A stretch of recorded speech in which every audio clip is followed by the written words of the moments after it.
አዲስ የገባችሁ እንደሚባለው ሰብስክራይብ አድርጉ። ለብዙ ሰዎች እንዲተላለፍ የሚያስፈልገው ነገር አድርጉ።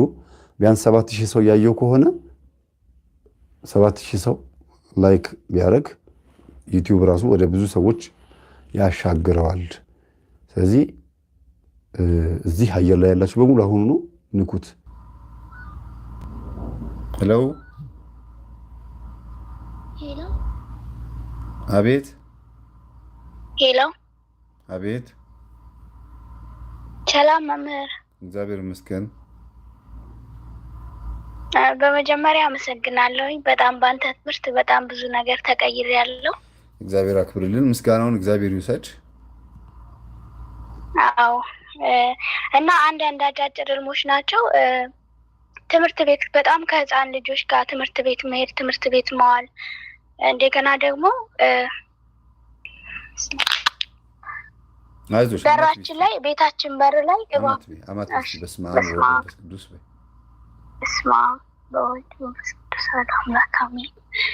እና ከቤታችን በር ላይ እባብ ደም ሲልስ ማየት፣ እንደገና ደግሞ ቤታችን የቤተሰቦች ቤት በእሳት ሲቃጠል ማየት እና እሳቱን የማበርደው እኔ ነኝ። በእሳት በእሳት ሲቃጠል ያለው እንደገና በንፋስ ሲወሰድ ብዙ ጊዜ በእሳት ሲቃጠል ያለውኝ እና የሆነ ሰዓት ላይ አንተ መተህ ቅዱስ ኤልሻዳይ ቅዱስ አዶናይ እያልክ ላይ እጅን ዘርግተህ እየጸለይክ እኔ ደግሞ ትንሽ አፈር አንስቼ ስራይበት ከዛ እሳቱ ሲበርድ ነው ማየው። ሌላው በንፋስ ሲወሰድ እንደገና ቤታችን ላይ ደግሞ ጥቁር አሞራ ሲጮህ፣ በጣም ጥቁር አሞራ ሲጮህ በብዛት ደግሞ ከህፃን ልጆች ጋር ትምህርት ቤት ሄዳለሁ። ቆይ አንዴ፣ እንደዚህ ስትሄጂ ሁሉንም መዘርዘር አልችልም። የመጀመሪያውን በራችሁ ላይ እባብ ደም ሲልስ ያየሽው ግብሩን የሚፈልግ ወይም ደግሞ ቡና በማፍላት ወይም ጠንቋይ ቤት በመሄድ ወይ የተለያዩ ግብር የለመደ መንፈስ ይኖራል እና ግብሩን ከሰዎች ደም ከበቀልም ሊሆን ይችላል ከተለያዩ አይነት ጸቦች ግብሩን የሚፈልግ የዛር መንፈስ እናንተ ቤት ውስጥ እንዳለ እንዳሰፈሰፈ ለምን አልተገበረልኝም፣ ለምን ቤት ውስጥ ያለውን አምልኮ አቆማችሁ በሚል ሰበብ መንፈሱ ሊበቀል እንደሚፈልግ ማሳያ ነው። ዛር ነው በእባብ የሚገለጠው። ሌላው በእባብ የተገለጠው በነገረኛ ሰው ነው። ሁለት ምላስ ያለው ወይም ደግሞ ሐሜተኛ የሆነ ነገር የሚያቀባብል ሰው ማለት ነው። ደም ደግሞ በእናንተ ቤተሰብ ውስጥ ሚስጥር ማለት ነው። እንግዲህ ደማችን ከደም ስር ውስጥ የሚወጣ አይደለ? ሚስጥር ሆኖ የቤተሰብ ጉዳይ ወደ አደባባይ እንደሚወጣ በር ላይ አይደል ያየሽው? አዎ፣ በር ላይ ነው። በር ላይ ግድግዳ ላይ መግቢያ ላይ። አዎ። ስለዚህ የሚያሳየው ሰዎች ወደ ጎረቤት ወደ ሰዎች ይፋ የሚወጣ አንድ የሆነ የቤተሰብ ጉዳይ አለ። ሁለተኛ ላይ እሳት ቤቱ ይነዳል ያልሽው እሳት ነገር ነው። አየሽ፣ ቅድም ካልኩሽ ጋር የሚገናኘው ደም ሊበቀል የሚፈልግ ይኖራል። ከእባቡ ባህሪ ጋር እባብ ሁለት ምላስ ነው ያለው። በእናንተ ቤት ውስጥ እጅግ በጣም ፍጅት እንዲፈጠር የሚያደርግ ነገረኛ የሆነ ሰው አለ። እሳቱ የሚበርደው ደግሞ እንግዲህ አንተን አየሁህ ጸለይ ካልሽኝ እንጂ ገጠመኝ እንዲያዳምጡ በማድረግ ስለ መናፍስት ሴራ እንዲያውቁ በማድረግ እሳቱን ማጥፋት ይቻላል። ይሄ እኮ ነው የሚያፋጀን፣ ይሄ እኮ ነው እንደዚህ የሚያደርገን ብለሽ ብትነግሪያቸው እኔ ኤልሻዳይ አዶናይ እያልክ ስትጸልይ አየሁ ያልሽኝ ትምህርቱ ነው። አንቺ ደግሞ እሳቱን ስታጠፊ የጠፋልሽ አንቺ ነሽ ትምህርቱን ይዘሽ ሄደሽ የምትሰጫቸው። በአንቺ ምክንያት ነው እሳቱ የሚጠፋው፣ ቤት ውስጥ ያለው ነገር የሚጠፋው እና በዘዴ ነው ግን በብልሃት ነው የሚሆነው ማለት ነው። ንፋስ ደግሞ ያልሽኝ አልገባኝም። በጣም ገርማል። በንፋስ ቤቱ ሲወሰድ ማለት በቃ ኃይለኛ ንፋስ መጥቶ ቤቱን ሲያፈርሰው እና በአደባባይ በጣም ብዙ ሰዎች በዚህ ጉዳይ ላይ በጣም ይሳተፉበታል ማለት ነው። ጎረቤትም ዘመድም ምናምን መጥቶ ለጉዳዩ ለችግሩ መፍትሄ ለመሆን በጣም ብዙ ጥረት ይደረጋል ማለት ነው።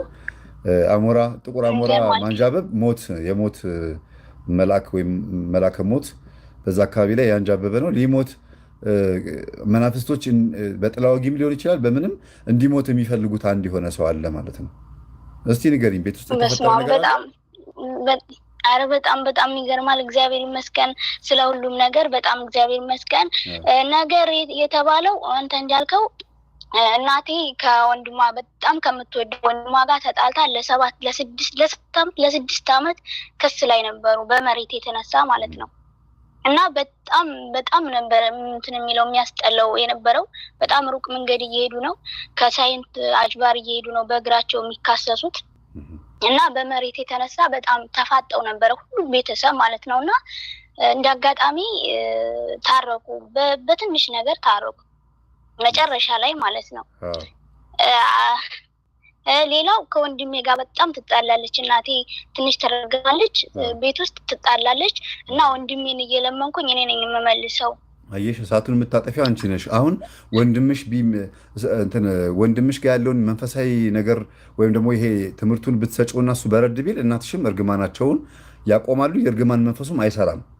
አሁን ቤቱ ላይ የሚያንጃብበው የእርግማን ነው መንፈስ ነው፣ እርግጠኛ ነኝ። እንዲሞት ወይም ደግሞ የሆነ አካሉ እንዲጎዳ ምናልባት እንደዛ እየረገሙት ነው ብዬ ነው የማስበው። እሱም ከሞት ነው የተረፈው። የሞት እንደዚህ እያንዣበበን ያልከው ደግሞ አባቴ ከሞት ትርፍ አንጀት ይዞት፣ እሱንም በልም ያየውኝ ትርፍ አንጀት ይዞት ሁል ጊዜ ሩቅ ሀገር ሲሄድ ያዋለኝ ልብሱን ጠቅልሎ ንብ አለ ንቦቹን ይዞ ምናምን ይሄዳል ሩቅ ሀገር እና ሬት እየሄድክ ነው እያልኩ እከተለዋለሁኝ። ከዛ ስከተለው በቃ አያወራኝም ይሄዳል እና የሆነ ሰዓት ላይ በስነ ስርዓቱ ሆዴን አሞኛል፣ ምግብ አልበላም እና አሞኛል ይለኛል እና ጨነቀኝ። እኔ እዚሁ በጣም ተጨነቅኩ። አባቴ እንደሚሞት እርግጠኛ ሆንኩኝ። ማለት የሆነ መንፈሱ ነው መስለኝ የሚነግረኝ። ተጨነቅኩኝ። ስልክም አልደውልም፣ አልተመቸኝም እና ለቅዱስ ገብርኤል ነገርኩት አባቴ እንዳይሞትብኝ፣ በቃ የወንቅሽቱ ቅዱስ ገብርኤል አድንልኝ አባቴን እላለሁ እና የሆነ ሰዓት ላይ ደወሉና እንኳን ደስ አለሽ አሉኝ። ምን ነው ስላቸው ከሞት ተረፈ፣ ትርፍ አንጀት ነበረ ሄዶ ተቀዶ ተረፈ አሉኝ። አየሽ፣ ወንድምሽ ጋር ያለውን እሳት እያበረድሽ፣ እናትሽ ጋር ያለውንም እርግማን መንፈስ በጸሎት እየመታሽ፣ አባትሽን ደግሞ በስለት ለመላእክት አሳልፎ በመስጠት በስለት መልክ ነው ያደረግሽው። ከዛ አሁን ትልቁ ነገር መመሰለሽ ይሄ አንቺ ጋር ያለው የተፈጠረው ደስ የሚለው ነገር አንዳንድ ጊዜ መላከ ሞት በቤታችሁ ላይ ያንጃበበ ነውና ጸልይ፣ ከጸለይሽ ይተርፋል፣ ይሄ ነገር ይቀራል ማለትም ጭምር ነው። ህልም ሁለት አይነት ትርጉም አለው። አንዳንድ ጊዜ የማይቀር ነገር ሊመጣ ነውና ተዘጋጂ ነው። አንዳንድ ጊዜ ደግሞ የሆነ ነገር እያንጃበበ ነው፣ ከእግዚአብሔር ፈቃድ ውጭ አንድ ሰው ሊሞት ነው። በመናፍስቱ አሰራር ዛሩ መንፈሱ እያንጃበበ ነው የሆነ ሰው ሊገድል። ንቦች ያየሹም ለዛ ነው። ንቦቹ መላእክቶች ናቸው። ንቦቹ በመላእክት ነው የሚመሰሉት። ገባሽ?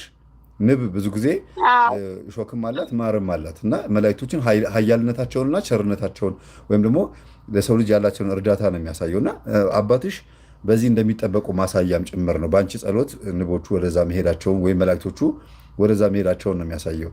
ስለዚህ ብትጸልይ ብትሰግጂ ቤተሰቦችሽ ማትረፍ እንደምትችይ ማሳያም ጭምር ነው። ህልም ቅድመ ዝግጅት ማድረጊያም ነው። ሁለት አይነት ዝግጅት፣ የማይቀር ሞት ሊመጣ ነው፣ ራስሽን አበርቺ። እግዚአብሔር ያልፈቀደው ሞት ደግሞ በዛ በኩል ሊመጣ ስለሆነ ጸልይ፣ ይሄ ሞት ይወገዳል እያለ እግዚአብሔር እያስተማረች ነበረ። እውነት በትክክል ቤት ውስጥ እሳት አለ። መንፈሱ እባቡ ሁለት ልብ ያለው። አሁን እናትሽ ለምሳሌ ይራገማሉም ልጃቸውም ነው። ገባሽ? ይጸጸቱ ይችላሉ፣ ይረግሙታልም። አንዳንድ ጊዜ ደግሞ በረድ ይላሉ እና ይሄ መንፈስ አብዛኛው ጊዜ በእርግማን መልክ ወደ ወንድምሽ መምጣቱም ወንድምሽም አንዳንድ ጊዜ በረድ ማለቱም ያንቺን ሀሳብ መቀበሉ ትምህርቱን እንዲያዳምጡ እድል መክፈት አለብሽ ማለት ነው። እሺ መምህር። እሺ ወንድሜም እንደዚህ የምመልሰው ወንድሜም ከሞት ነው የተረፈልኝ። እሱም ለቅዱስ ገብርኤል አመስግኑልኝ በዛ አጋጣሚ።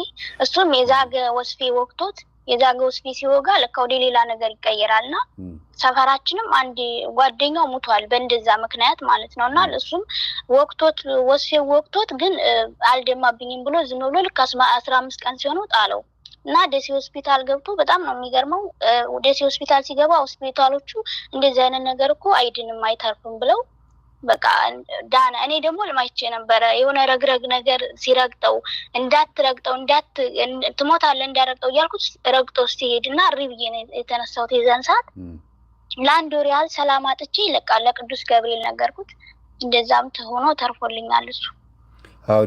እንዳትረግጥ እያልሽው መርገጡ የሚያሳየው አንቺን ባለመስማቱ በራሱ ውሳኔ ሄዶ አሁን አንቺ ከወስፌ ጋር አገናኘሽው እንጂ በሌላ መንገድ አንቺ እንዳታረግ ወይም ከማየ ጋር እንዳትጣላ ብለሽው ድጋሚ እየተጣላ አለመጠቀሙን እንዲያውቅ እንዲረዳ ወይም ደግሞ አንቺ እንድታቂ ሁልጊዜ ከሀሳብሽ ተቃራኒ የሆነ መንፈስ ውስጥ እንዳለ ማሳያም ጭምር ነው እና እንኳንም ወንድምሽና አባትሽ ተረፉልሽ። ሌላ ከሌለ ሌሎች ሰዎች እድል ልስጥ።